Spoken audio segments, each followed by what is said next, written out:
Mga congressman, nahihirapan din silang i-describe kung anong pagkatao meron si Vice President Sara Duterte. Dahil nga doon sa kanyang ginawang press conference nung last week na matinding batikos kay Pangulong Marcos Jr. at idinamay pa ang dating Pangulong Ferdinand Marcos Sr. na nasa libingan ng mga bayani. Pakinggan nyo kung ano po yung mga naging reaksyon nila sa unang pagkakataon after ng press conference na yan at humarap sa media ang mga kongresista. Okay? Pakinggan po natin. Dali si Congressman Ortega yata magsisimula. Ayaw sa akin talaga. Gusto ko tanungin kung okay lang ba siya eh. Nag-aalala po talaga ako eh. Pero the statements were not even, for me, hindi na siya political eh. Parang it's a question of kultura. Nasa kultura ba nating mga Pilipino yung mga ganyan na statements? Ganyan ba tayo pinalaki? Ganyan ba kapaligiran natin? So, talagang nanlilisik. Parang galit na galit sa mundo. So, yun lang.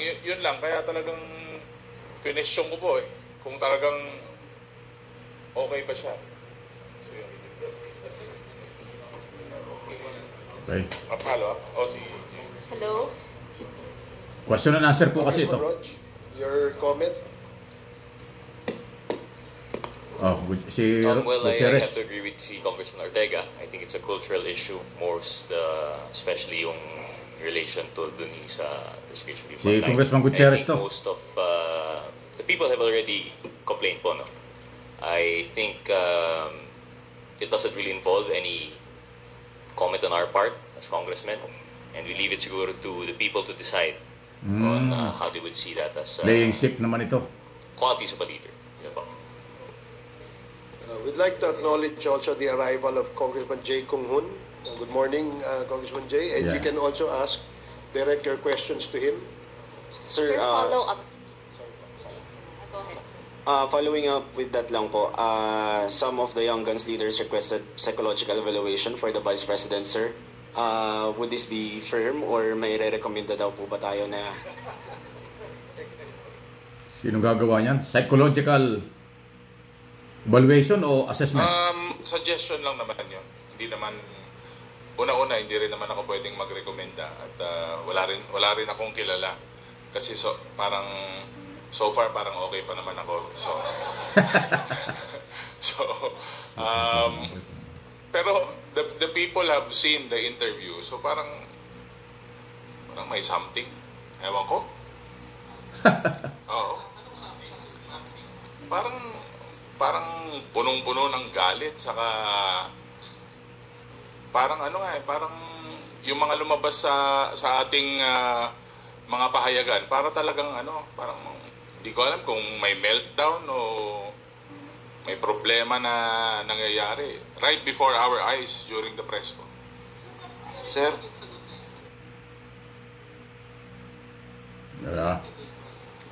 Yung kasi yung yun ang lalabas sa news juicy So, dito naman sa Quadcom, from the start, we've been evidence-based, kung ano po ang mga lumalabas sa aming legislative inquiry. Very clear po yun na yun po ang lumalabas at napapalabas po sa social media. But, again, baka it's another diversionary tactic.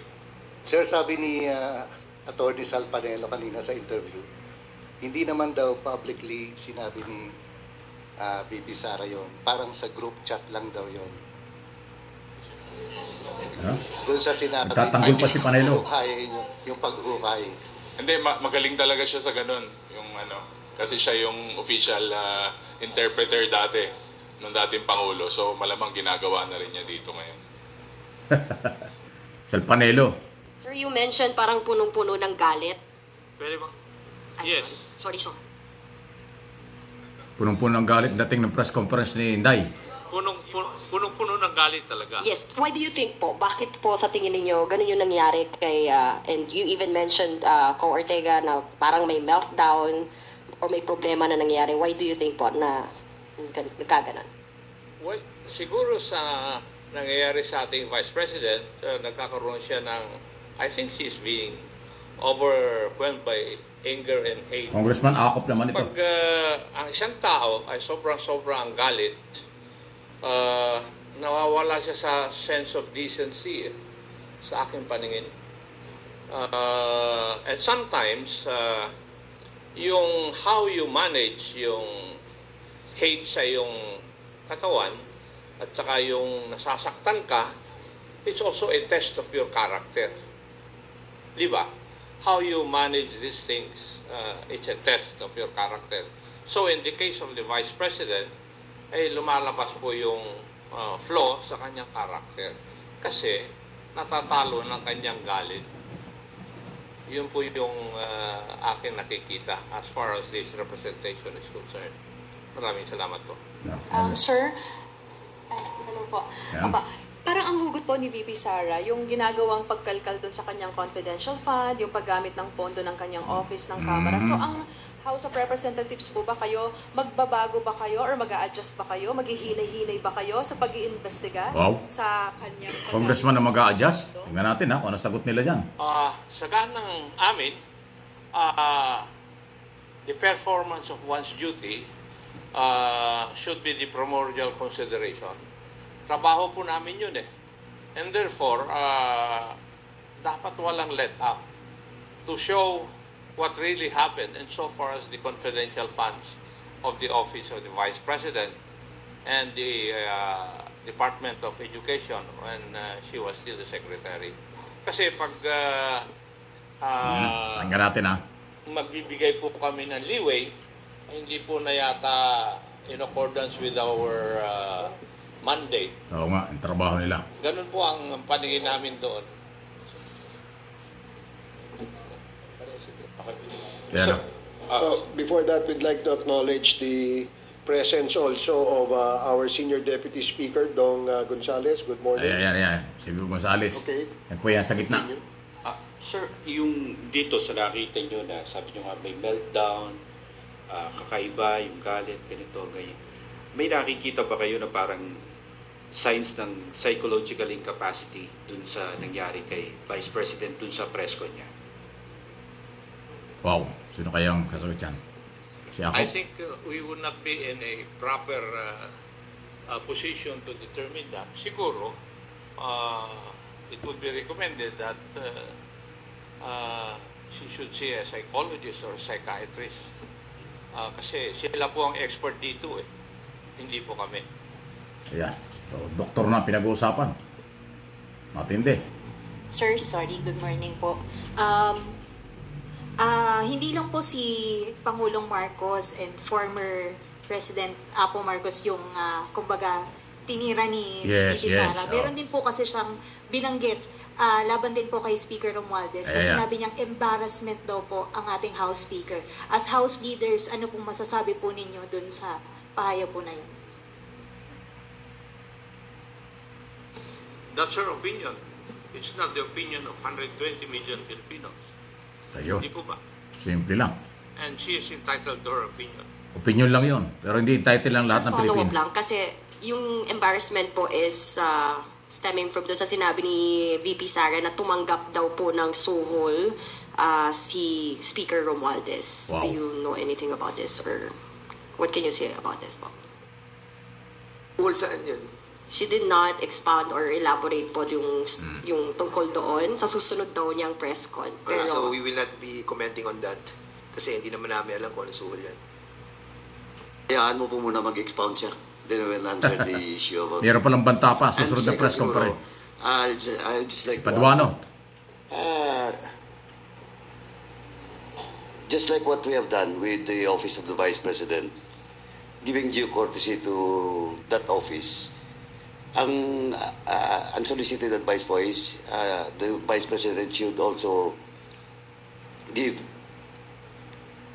due courtesy to the Office of the President and of course to the tama yun. Kilalanin, respeto ang Office of the President. Ferdinand Marcos Sr. Yun lang po. Saka yung labi ng dating Pangulong Marcos Sr. Well, in fact, for the record, napakaganda na pong binigay naming courtesy sa kanya nung she was invited during the Good Government Committee hearing. Well, in fact, he was allowed to speak while not taking her oath. So, yun lang po, unsolicited advice. just give due courtesy to the office Of the President. Tama yan. of the President. Ayan, tingnan natin kung sino ang susunod. Well, Deputy Speaker Gonzales po. Gonzales. Senior Deputy Speaker ito. Ito, taga Pampanga.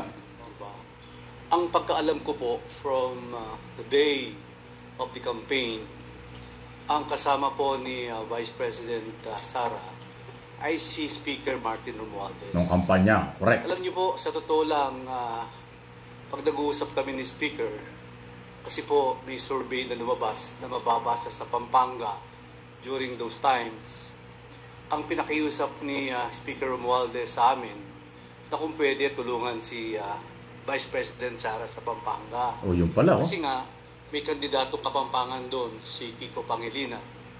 At mataas si Kiko Pangilinan kasi Kapampangan. So, win-workout po namin yun.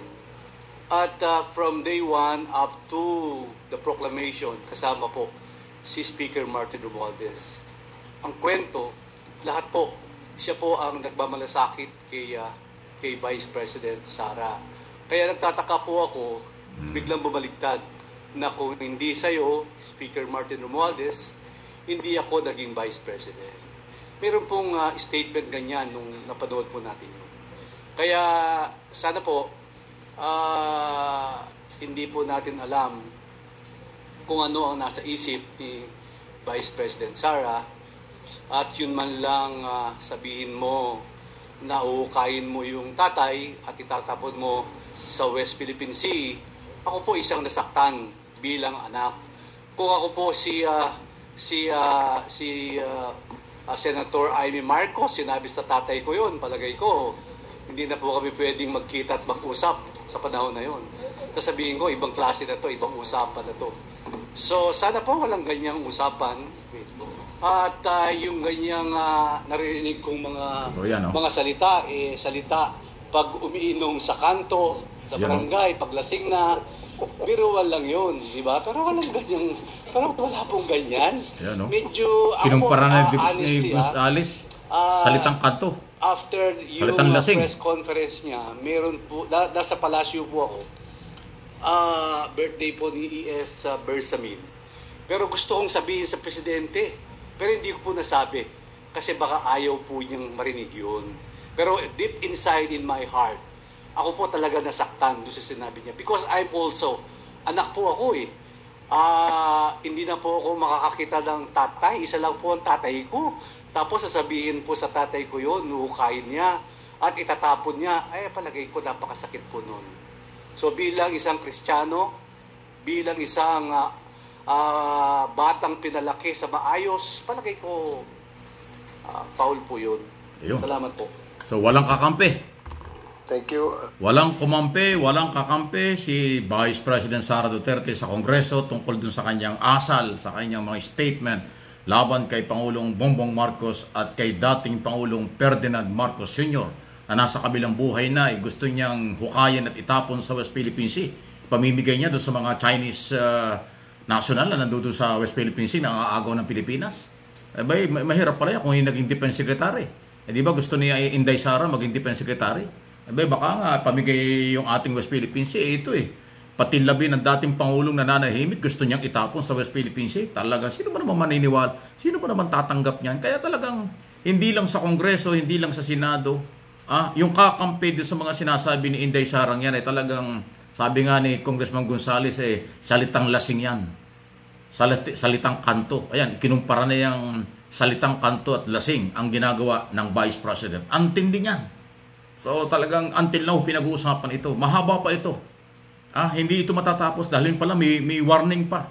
May banta pa si Inday Sara na sa susunod meron daw siyang i-expose laban sa Kongreso, laban sa liderato ng Kamara. Kaya abangan ninyo dito sa aking mga channel. Babantayan natin itong lahat ng nangyayaring ito. Please like, subscribe and follow dun sa hindi pa. Pakishare po ninyo mga video para makarating po sa lahat ng ating kapwa Pilipinong nagmamalasakit sa ating bansa at sa ating Pangulo.